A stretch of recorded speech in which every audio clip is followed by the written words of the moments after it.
So here's the question. Has science discovered God?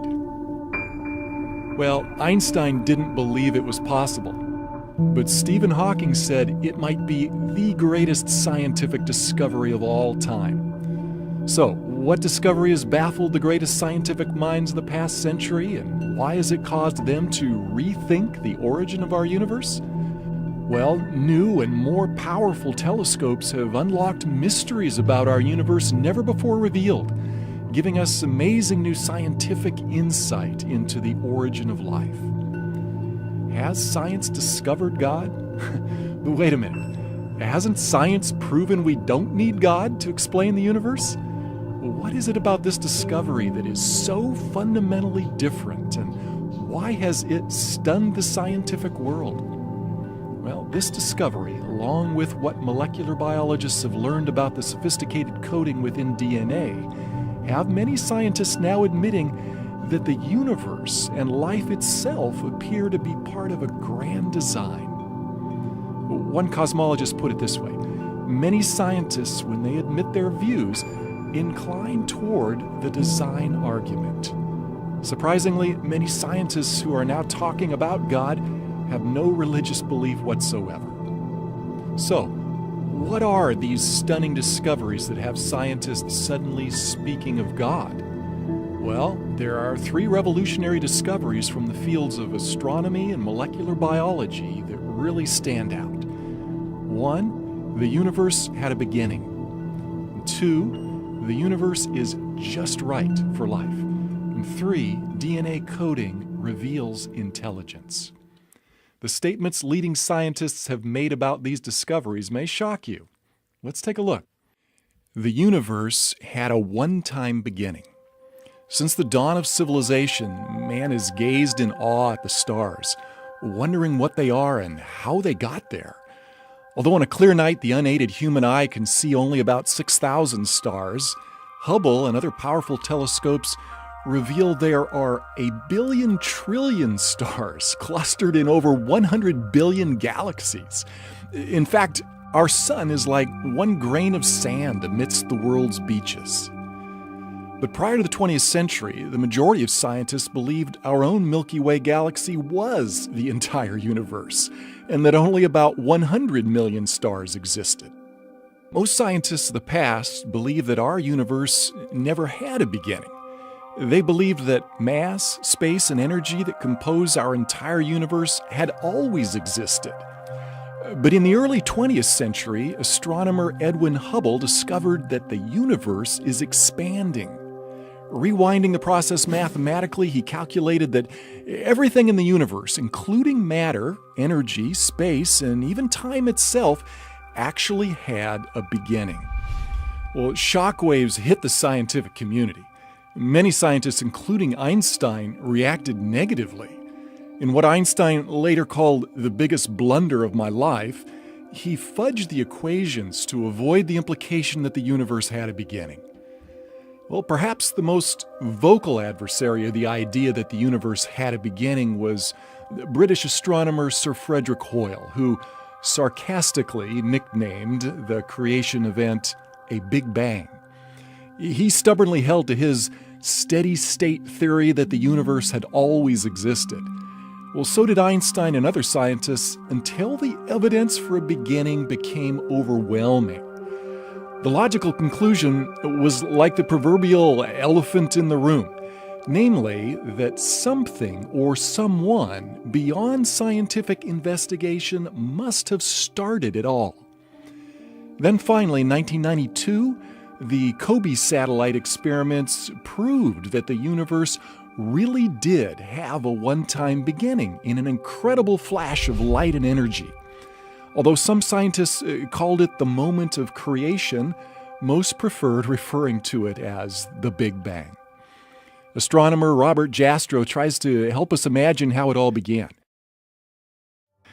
The picture suggests the explosion of a cosmic hydrogen bomb.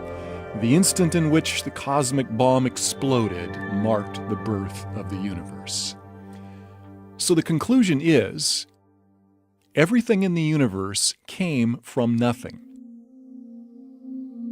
Science is unable to tell us what or who caused the universe to begin, but some believe it clearly points to a creator. British theorist Edward Milne wrote a mathematical treatise on relativity, which concluded by saying, "As to the first cause of the universe, in the context of expansion, that is left to the reader to insert, but our picture is incomplete without him." Cosmologists who specialize in the study of the universe and its origins soon realized that a chance cosmic explosion could never bring about life any more than a nuclear bomb would, unless it was precisely engineered to do so. And that meant a designer must have planned it. They began using words like super intellect, creator, and even supreme being to describe this designer. Why is this? Because the universe is finely tuned for life.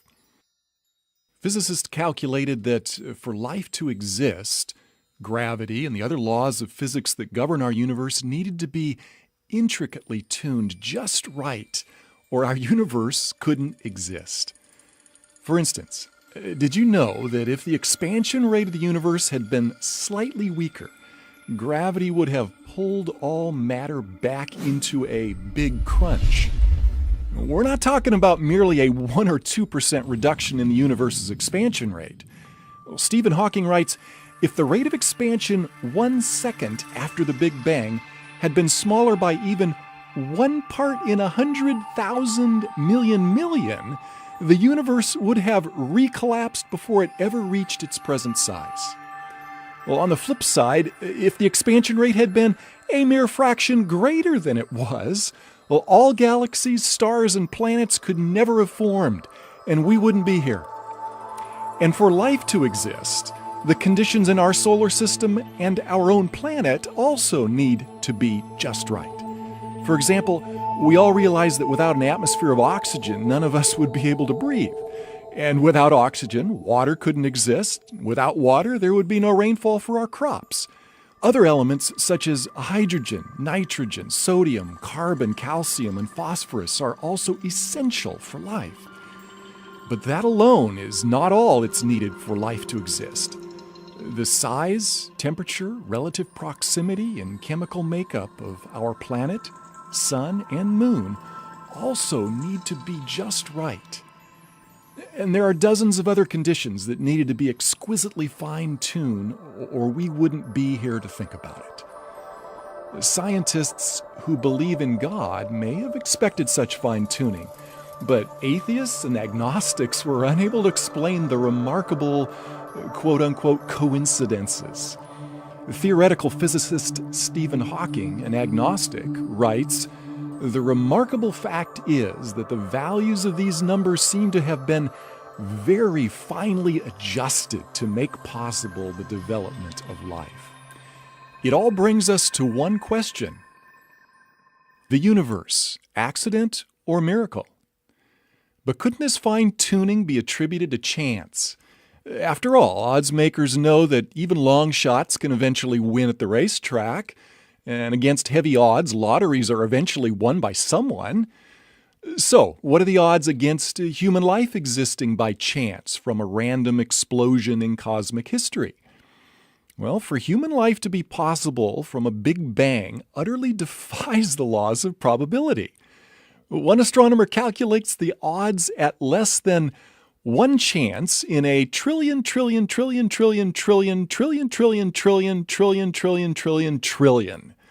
In other words, it would be far easier for a blindfolded person in one try to discover one specially marked grain of sand out of all the beaches of the world. Look at it this way. The odds of one random Big Bang producing life as we know it would be like one person winning over 1,000 consecutive mega million-dollar lotteries after purchasing only a single ticket for each. Not very likely? Really quite impossible, unless it was fixed by someone behind the scenes, which is what everyone would think. And that is what many scientists are concluding. Someone behind the scenes designed and created the universe. Well, this new understanding of how miraculous human life is in our universe led the agnostic astronomer George Greenstein to ask, is it possible that suddenly, without intending to, we've stumbled upon the scientific proof of the existence of a supreme being? However, as an agnostic, Greenstein maintains his faith in science rather than a creator to ultimately explain our origins. Robert Jastrow explains why some scientists are reluctant to accept a transcendent creator. He says, there is a kind of religion in science.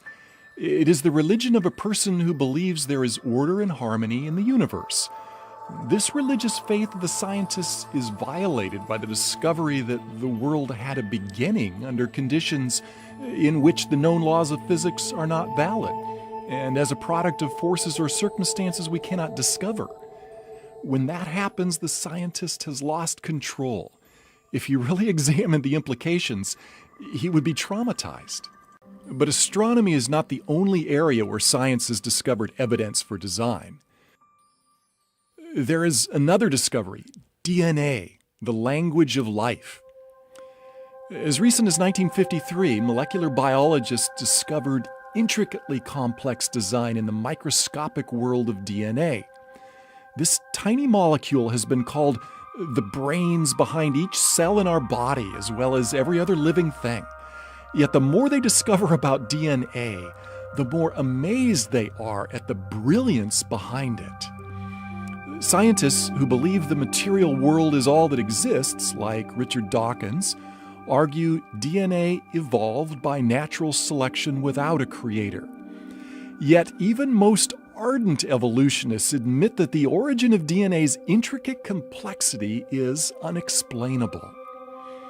DNA's intricate complexity caused its co-discoverer, Francis Crick, to believe that it could never have originated on Earth naturally. Crick, an evolutionist, believed life is too complex to have originated on Earth and must have come from outer space. He wrote, "An honest man, armed with all the knowledge available to us now, could only state that, in some sense, the origin of life appears at the moment to almost be a miracle. So many are the conditions which would have had to have been satisfied to get it going." The coding behind DNA reveals such intelligence that it staggers the imagination.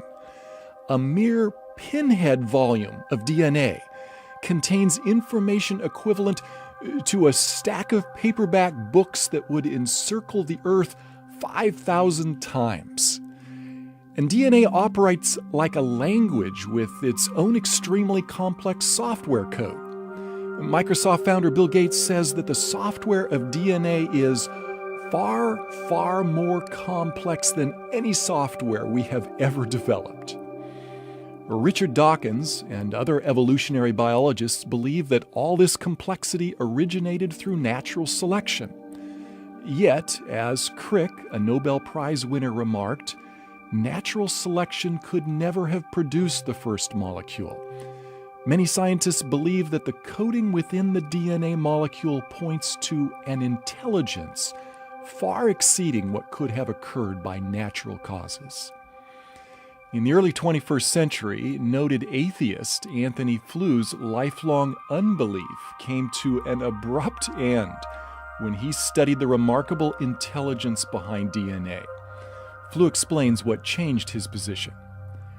"What I think the DNA material has done is to show that intelligence must have been involved in getting these extraordinarily diverse elements together.